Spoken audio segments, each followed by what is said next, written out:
Hi అండి. Welcome back to DNK studies Telugu. Friends, మనం గత వీడియోలో బంధుత్వాల గురించి తెలుసుకుంటూ వాటిపైన కొన్ని వాక్యాలు నేర్చుకున్నాం గదా! దానికి రిలేటెడ్ వీడియోనే ఇది. అయితే ఆ వీడియోని పెద్దగా ఎవరు చూడలేదనుకుంటానండి. నేను కమ్యూనిటీ ట్యాబ్‌లో పెట్టిన పోస్ట్‌కి చాలా వరకు తప్పు ఆన్సర్‌లే పెట్టారు. ఒకసారి ఆ వీడియో చూసి ఇది గూడా చూడండి. ఇప్పుడు జేట్ అంటే బావగారు అనే అర్థం వస్తది. అంటే భర్త యొక్క అన్నయ్య. బావగారంటే జీజాజీ గదా అంటారు అనేసి మీకు డౌట్ రావచ్చు. అయితే మన తెలుగులో బావగారిని ఆహ్, అక్క యొక్క భర్తను గూడా బావగారు అంటాం. భర్త యొక్క అన్నయ్యని గూడా బావగారు అంటాం. కానీ హిందీలోకొచ్చేసరికి అక్క యొక్క భర్తని జీజాజీ అని, భర్త యొక్క అన్నయ్యని జేట్ అని పిలుస్తారనమాట. ఓకే. ఇది గుర్తుంచుకోండి. మేరే జేట్‌జీ స్వభావ్ సే బహుత్ అచ్చే హై. మేరే జేట్‌జీ స్వభావ్ సే బహుత్ అచ్చే హై. మా బావగారు స్వభావ రీత్యా చాలా మంచివారు. స్వభావ రీత్యా. దాదాజీ తాతయ్య, నాన్న వాళ్ళ నాన్నను తాతయ్య దాదాజీ అంటారు.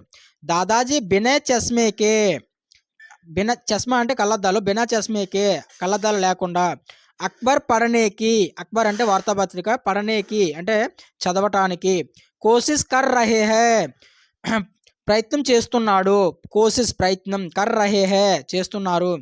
తాతయ్య కళ్ళజోడు లేకుండా న్యూస్ పేపర్ చదవటానికి ప్రయత్నం చేస్తున్నారు. దాదాజీ బినా చస్మేకే అక్బర్ పడనేకి కోసిస్ కర్ రహే హై. दादाजी चश्मा लगाकर अखबार में राजनीति की खबरें पढ़ रहे हैं. దాదాజీ చస్మా లగాకర్ అంటే కళ్ళద్దాలు పెట్టుకొని అక్బర్ మే వార్తాపత్రికలో రాజకీయాలకు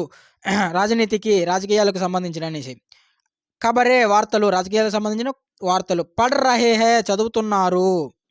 తాతయ్య కళ్ళజోడు పెట్టుకొని న్యూస్ పేపర్లో ఉన్న రాజకీయాలకు సంబంధించిన వార్తలు చదువుతున్నారు. దాదీజీ, దాదీజీ అంటే నాయనమ్మ, నాన్న వాళ్ళ అమ్మ. దాదీజీ హమే రోజ్ రాత్ కో సోనే సే పహలే పరియోం కి కహానియా సునాతి హై. పర్యాయాలు అంటే దేవకన్యలోని అర్థం హిందీలో. దాదీజీ హమే రోజ్ మాకు రోజు, రాత్ కో సోనే సే పహలే రాత్రి పడుకోవటానికి ముందు లేదా నిద్రపోవడానికి ముందు, పరియోంకి కహానియా సునాతి హై.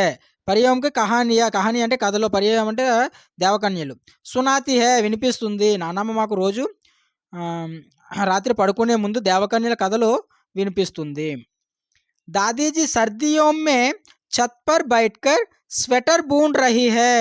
దాదీజీ సర్దియోం, సర్ది అంటే శీతాకాలం, సర్దియోం అంటే శీతాకాలం. ఛత్ అంటే పైకప్పు, ఇంటి పైకప్పు. ఛత్ పర్ బైఠకర్ కూర్చొని, స్వెటర్ బూండ్ రహీ హై బూన్నా అంటే అల్లడం. దాదీజీ సర్దియోం మే ఛత్ పర్ బైఠకర్ స్వెటర్ బూండ్ రహీ హై. నానమ్మ శీతాకాలం లేదా చలికాలంలో డాబా పైన కూర్చొని స్వెటర్ అల్లుతుంది.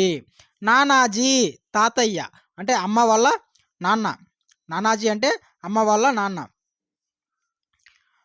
నానాజీ హర్ సాల్ గర్మీకి చుట్టియోం మే, గర్మీకి చుట్టియోం అంటే వేసవి సెలవులు, హమారే లియే అంటే మా కోసం, కేత్ సే మీఠే ఆమ్ లాతే హై తీయని మామిడి పండ్లు, మీఠే ఆమ్ అంటే మామిడి పండ్లు, మీఠా అంటే తీపి, మీఠే ఆమ్ లాతే హై లానా అంటే తీసుకురావడం. నానాజీ హర్ సాల్ ప్రతి సంవత్సరం, గర్మీకి చుట్టియాం మే వేసవి సెలవుల్లో, హమారే లియే అంటే మా కోసం, కేత్సే మీఠే ఆమ్ లాతే హై తీయని మామిడి పండ్లు తీసుకొస్తాడు. తాతయ్య ప్రతి సంవత్సరం వేసవి సెలవుల్లో మా కోసం పొలం నుండి తీపి మామిడి పండ్లు తీసుకువస్తారు. నానాజీ సామ్కో బగీచే మే టహల్ రహే హై. టహల్నా అంటే నడవటం. నానాజీ తాతయ్య గారు సామ్కో సాయంత్రం, బగీచే అంటే తోట, బగీచే మే టహల్ రహే హై సాయంత్రం తోటలో నడుస్తున్నారు. నానీజీ అంటే అమ్మమ్మ, నానీజీ అంటే అమ్మమ్మ. ముజే నానీజీకి గోద్ అంటే ఒడి. ముజే నానీజీకి గోద్ మే సిర్ రఖకర్ అంటే తలపెట్టి, కహానియా సున్నా పసంద్ హై అంటే కథలు వినడం ఇష్టం. నాకు అమ్మమ్మ ఒడిలో, నానీజీ అంటే అమ్మమ్మ, నాకు అమ్మమ్మ ఒడిలో తల పెట్టుకొని కథలు వినడం ఇష్టం. ముజే నానీజీకి గోద్ మే సిర్ రఖ్కర్ కహానియా సున్నా పసంద్ హై.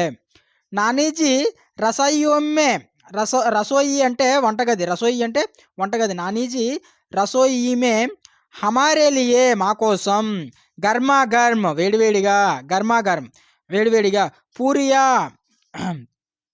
పూరియాం అంటే పూరీలు, పూరి అంటే పూరి, పూరియాం అంటే పూరీలు, తాల్ రహీ హై తాల్నా అంటే వేపడం, తాల్ రహీ హై అంటే వేయిస్తుంది. నానీజీ రసోయి మే హమారే లియే గర్మా గర్మ్ పూరియా తాల్ రహీ హై. అమ్మమ్మ వంటగదిలో మా కోసం వేడివేడిగా పూరీలు వేయిస్తుంది. ఓకే అండి, ఈ వీడియోలో వింటే వీడియో మీకు నచ్చింది అనుకుంటున్నాను. నచ్చినట్లుంటే లైక్ చేయండి, అదేవిధంగా మీ ఫ్రెండ్స్ అండ్ ఫ్యామిలీతో షేర్ చేయండి. మన ఛానల్ని ఇప్పటివరకు సబ్స్క్రైబ్ చేయనట్లయితే సబ్స్క్రైబ్ చేయండి. Thank you.